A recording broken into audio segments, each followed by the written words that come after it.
이걸 보면 딱 뭘 알 수가 있을까요?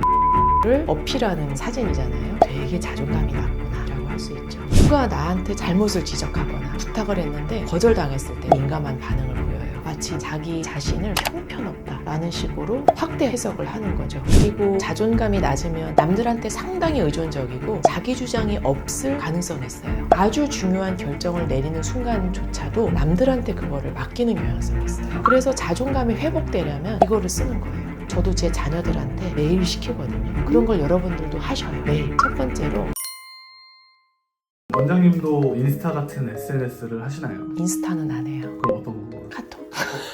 유튜브? 많은 사람들이 SNS를 이용하고 있잖아요. SNS가 개인의 정신건강에 영향을 끼칠까요? SNS는 정신건강과 뗄래야 뗄 수 없는 관계라고 봅니다. 예를 들어서 우리가 SNS에 오늘 콩나물국 먹은 거 이런 거 올리지 않잖아요. 어디 호텔에 가서 몇십만 원짜리 망고 빙수를 먹었다 이렇게 특별한 거를 사진 찍어서 SNS에 보통 올리거든요. 다른 사람들이 그걸 보면 부럽다. 저 사람은 되게 멋지게 산다. 그러면 동시에 드는 생각이 나는 뭐지? 나는 지금 여기서 콩나물국 먹고 있는데 이런 식으로 자꾸 비교를 하게 된다라는 점에서 자존감이 좀 떨어지는 것 같고 정신건강에 영향을 미칠 수가 있습니다. 좋은 영향도 있을까요? 좋은 영향도 있겠죠. 예를 들어서 힘든 상황에 있는 사람이 SNS에 자기 얘기를 올리는 거예요. 내가 오늘 이렇게 힘들게 알바를 했고 그리고 병석에 누워 계시는 우리 어머니를 돌봤고 하지만 나는 오늘도 힘을 내서 열심히 한다. 이런 내용을 보면 굉장히 감동받고 이렇게 힘든 상황에서도 열심히 사는 사람이 있구나. 동기부여도 되고 더 열심히 살기도 하고 이런 좀 긍정적인 영향도 있을 수 있습니다. 자존감에 대해서 말씀해 주셨는데 몇 년 사이에 자존감이란 말 대중들한테 되게 자리 잡은 느낌이 드는데 자존감이란 말 자체에 관심이 높아진 이유가 따로 있을까요? SNS가 영향을 많이 미치지 않았나 싶어요. 다른 사람들의 삶을 우리가 옛날에는 몰랐거든요. 그런데 SNS가 확 대중화되면서 다른 사람들이 어떻게 살고 있는지를 처음으로 알게 된 거예요. 아까 말씀드린 대로 매우 화려한 모습, 좋아 보이는 모습만 공유하니까 그러면 상대적으로 나는 뭐지? 이렇게 안 좋게 스스로를 비교하고 이러다 보면 자존감이 하락하고 이런 것 때문에 자존감이라는 것에 많은 관심이 생긴 게 아닌가 싶습니다. 그래서 오늘은 자존감이 낮은 사람들의 특징과 무너진 자존감을 어떻게 하면 채울 수 있는지에 대해서 알아보면 좋을 것 같습니다.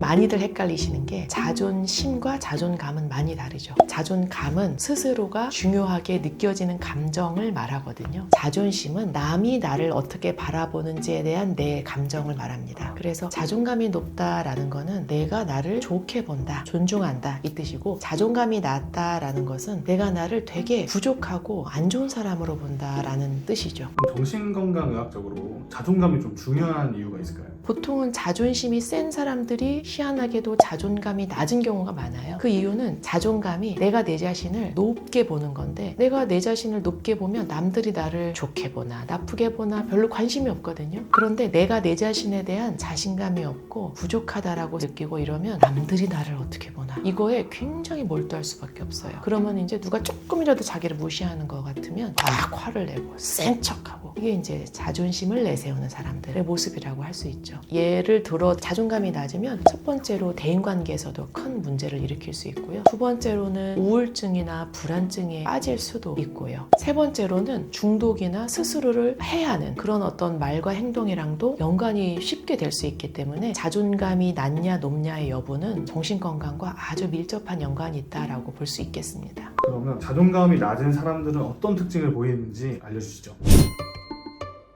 첫 번째로 숫자로 자기 자신을 막 드러내려는 그런 경향이 있습니다. 예를 들어서 나 연봉 1억이야. 나 성적 몇 등이야. 나는 SNS 내 팔로워가 10만 명이야. 100만 명이야. 이런 식으로 자기 자신을 숫자로 드러내려고 하는 게 굉장히 큰 특징 중에 하나입니다. SNS에서 돌아다니는 사진을 한번 본 적이 있는데 어떤 사람이 운전대를 쥐고 있고요. 그 가운데 삼각별이 크게 있고요. 운전대를 잡은 왼손에 아주 비싼 시계가 이렇게 보이고요. 그 다음에 한 손에 스타벅스 커피를 딱 이렇게 들고 이게 뭐예요? 나는 이렇게 비싼 차도 있고 이렇게 비싼 시계를 찾고 이렇게 비싼 음료를 마시는 게 내 일상이야. 난 맨날 이렇게 살아 라는 거를 어필하는 사진이잖아요. 이걸 보면 딱 뭘 알 수가 있을까요? 되게 자존감이 낮구나. 자신의 부에 대해서 자꾸 드러내고 싶어하는 사람들은 보통 부자가 아니거든요. 부자들은요 자신의 부가 드러날까봐 계속 숨겨요. 비슷하게 지식이 정말 많은 사람들, 정말 똑똑한 사람들은 자기가 어느 대학교를 나왔다, 석사 박사다 뭐 이런 얘기 얘기를 웬만하면 안 해요. 남들이 자기를 시기 질투하고 이런걸까봐 웬만하면 안 하거든요. 그런데 자존감이 보통 낮은 사람들이 그런 식으로 드러나는 것들을 통해서 자신의 낮은 자존감을 자꾸 채우려는 그런 시도로 볼 수가 있습니다. 그리고 자존감이 낮으면 남들의 시선에 많이 민감해진다고 했잖아요. 그러다 보니까 나한테 잘못을 지적하거나 내가 어떤 부탁을 했는데 거절당했을 때 이럴 때 극도로 민감한 반응을 보여요. 예를 들어서 이선아 씨 이거 잘못 쓴 것 같아요. 보고서 좀 다시 수정해서 보내주세요 라고 이야기를 들었을 때 자존감이 높은 사람들은 그래요? 뭐 죄송해요. 제가 한번 살펴보고 다시 한번 수정해서 보내드릴게요 하고 이제 좀 자연스럽게 반응을 한다면 자존감이 낮은 사람들은 제가요? 그럴 리가 없는데요? 잘못 보신 거 아니에요? 이런 식으로 예민하게 반응하는 거죠. 왜 그럴까요? 누가 나한테 잘못을 지적하는 건 마치 내 자신이 몽땅 부정당하는 느낌을 가질 수가 있거든요. 그런데 그 상사가 지적한 건 이 보고서 부분이 잘못됐다 지적하는 건데 마치 내 실력이 형편없다라는 식으로 확대 해석을 하는 거죠. 세 번째로 자존감이 낮은 사람들은 남들한테 상당히 의존적이고 자기 주장이 없을 가능성이 있어요. 왜냐하면 자기 자신에 대한 확신이 없기 때문에 아주 중요한 결정을 내리는 순간조차도 남들한테 그거를 맡기는 경향성이 있어요. 예를 들어서 진로를 결정해야 되는데 자존감이 낮은 사람들은 내가 뭐 할 줄 아는 게 있겠어? 엄마가 하라는 거 할게. 이런 식으로 과를 결정한다든지요. 애인을 사귈 때도 상대방한테 나 너 이런 건 싫어. 네가 고쳐줬으면 좋겠어. 이런 식으로 말을 못 하고요. 아유 그래 저 사람이 지금 나를 만나주는 게 어디냐. 나 같은 사람을 누가 좋아하겠어. 이렇게 자존감이 낮게 생각을 하기 때문에 다 상대방한테 맞춰주는 거죠. 그래서 그런 자기 주장을 절대 하지 않고 과하게 의존적이거나 이럴 수가 있습니다. 남들한테 다 맞춰주고 자기 주장을 강하게 하지 않는다고 해서 다 문제가 있다. 자존감이 낮다. 이런 뜻은 전혀 아니고요. 만약에 내 자신이 생각이 확실하게 있고 상대방을 배려하는 차원에서 그렇게 하는 건 전혀 문제가 되지 않지만 나는 속으로 전혀 그런 생각을 하지 않고 상대방이 나를 싫어할까봐 그리고 나는 A라는 과를 가고 싶지 않고 B라는 과를 가고 싶은데 괜히 내가 잘못 결정해서 내 인생이 망할까봐 내 판단력을 믿지 못해서 부모님한테 의지를 한다든지 이런 거는 상당히 좀 자존감이 낮고 이런 사람들의 특징이라고 말할 수가 있겠습니다. 그 두 가지를 그래서 혼동하시면 안 될 것 같습니다. 그러면 이 무너진 자존감을 회복하고 건강한 자존감을 가질 수 있는 방법은 어떤 것들이 있을까요?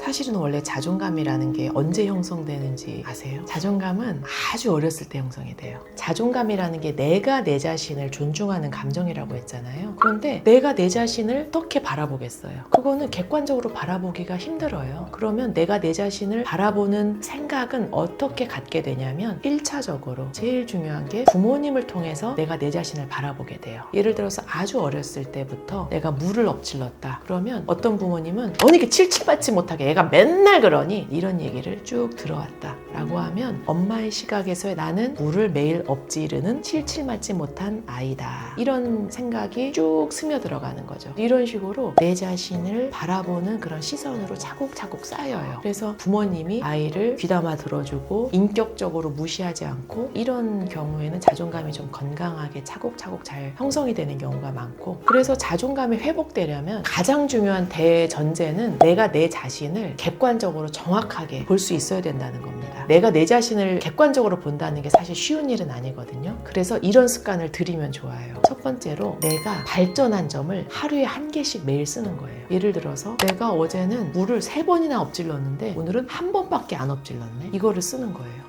사소한 거라고. 그럼요. 내가 발전한 점을 볼 수 있는 능력을 점점 갖게 돼요. 저도 제 자녀들한테 매일 시키거든요. 그게 아주 사소한 거여도 상관이 없어요. 왜냐하면 스스로를 좋게 보고 정확하게 보고 발전한 모습을 보고 이런 것도 훈련이 필요합니다. 처음에는 그래서 자녀들한테 매번 이런 식으로 알려줬어요. 보는 방식을. 누구누구야 이것 봐라. 옛날에는 양말을 돌돌돌 말아서 빨래통에 넣었는데 이렇게 쫙 펴서 넣었네? 발전했네? 이런 식으로요. 그러면 아이들이 점점점 스스로를 발전하는 모습으로 좋게 생각하는 거죠. 그런 걸 여러분들도 하셔요. 매일. 그게 첫 번째입니다. 두 번째로는 완벽한 기준을 세우려고 하지 마시고요. 실행 가능한 기준부터 세우고 그것부터 하셔야 됩니다. 예를 들어서 내가 100억 부자가 될 거야.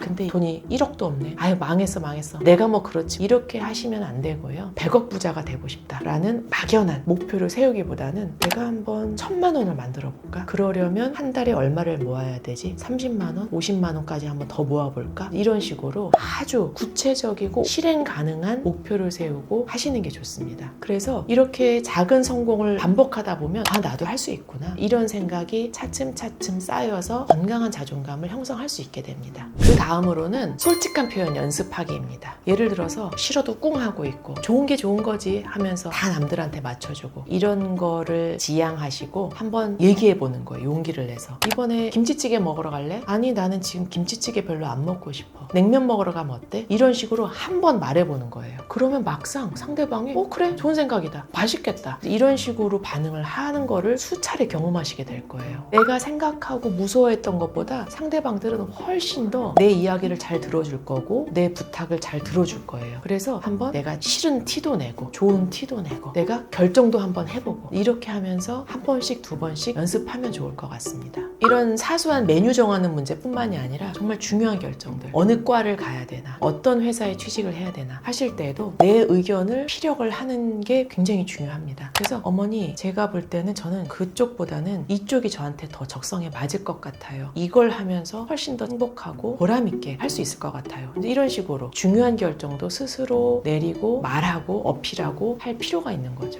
이렇게 작은 부분에서부터 내 감정과 내 생각을 표현하고 이런 게 연습이 되고 쌓이면 아주 중요한 결정을 내리는 데 있어서도 적절하고 자신감 있게 표현할 수 있게 된다라고 생각합니다.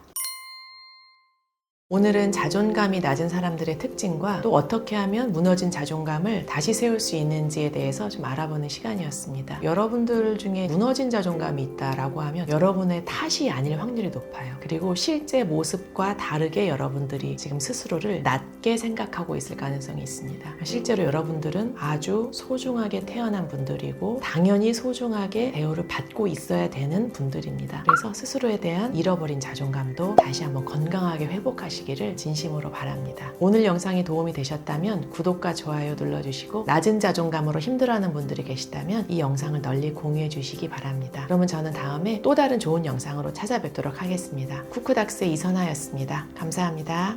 안녕.